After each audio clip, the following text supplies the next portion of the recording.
Jeanette Matsuda stood on the periphery of the huddled housekeepers.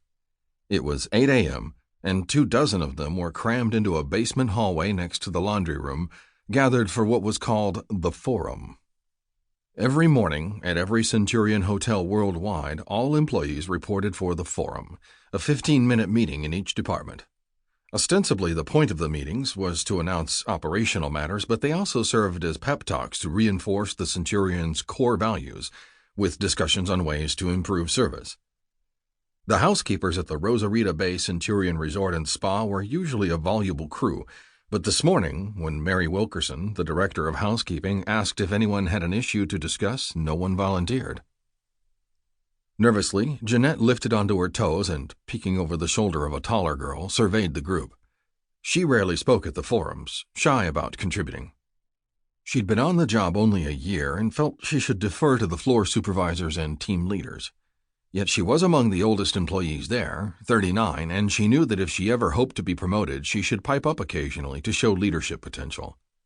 "Anyone?" Mary said. "Come on, someone must have something, even if it seems trivial. Nothing's ever trivial here." To Jeanette's surprise, Megan, who was brand new, barely out of high school, raised her hand. "Oh, good," Mary said. "Yes, Megan? There's something that's been driving me crazy." "Go ahead. What is it?" "My shoes squeak." The group snickered. No, this is a legitimate concern," Mary said. "It's something that would disturb our guests, so that makes it pertinent. Are they new shoes? Have you broken them in?" "I've had them over 2 weeks," Megan said. "I can't exchange or return them. They were on final sale." "You have them on?" Mary asked, and when Megan said yes, everyone peered down at her shoes, a cheap-looking pair of black Oxfords. "Walk around," Mary told her.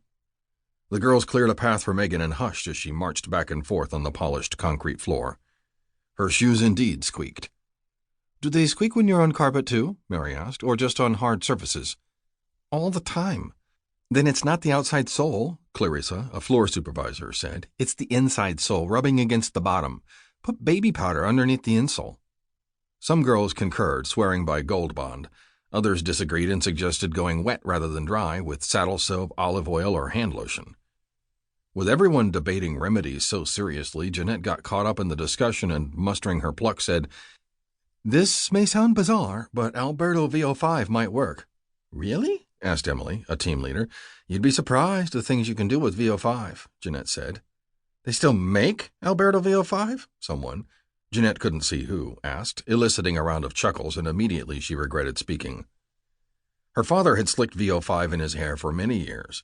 When she was a child, Joe had told her to smear a dab of it to eliminate the cheeping noise in her shoes, and had imparted a dozen other applications for the hair cream, making zippers glide easier, hiding scratches on wood, polishing stainless steel, cleaning grease or paint from your hands, breaking in a baseball glove.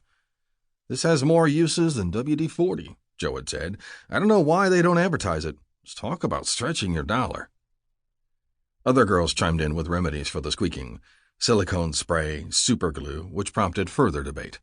All right, let's move on," Mary said. "We have a very busy day ahead, 142 departures, 155 arrivals.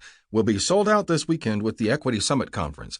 And remember, next weekend is Memorial Day, so we need to stay on top of things. Here are our VINPs. She held up page-sized color photos, images culled from the internet of the very important noble persons, 2 CEOs and several hedge fund managers. "Memorize and address them by their names," Mary said. "Why do we go the extra mile with these personal touches?" "It shows we care," they chorused. "Yes, you are ambassadors of the Centurion brand. We also have one upcoming celebrity VINP. She won't be arriving until Wednesday, but since word might slip out, I thought I should tell you now. I want to remind you that there should be absolutely no gossip spreading outside the resort that she'll be here. Understood?" With the other housekeepers, Jeanette nodded and waited for the name of the celebrity. Mary brandished a photo of a pretty middle-aged woman with strawberry blonde hair. "Mallory Wicks," she said, leaking delight. "Who?" a girl next to Jeanette whispered. Most of the other housekeepers did not recognize her either. "The actress," Jeanette whispered back. Mallory Wicks, a former country singer, had starred in a primetime soap opera called City Empire in the mid-90s, and Jeanette recalled following the undulations of her career, sadly more troughs than crests, in entertainment gossip magazines. "Okay, so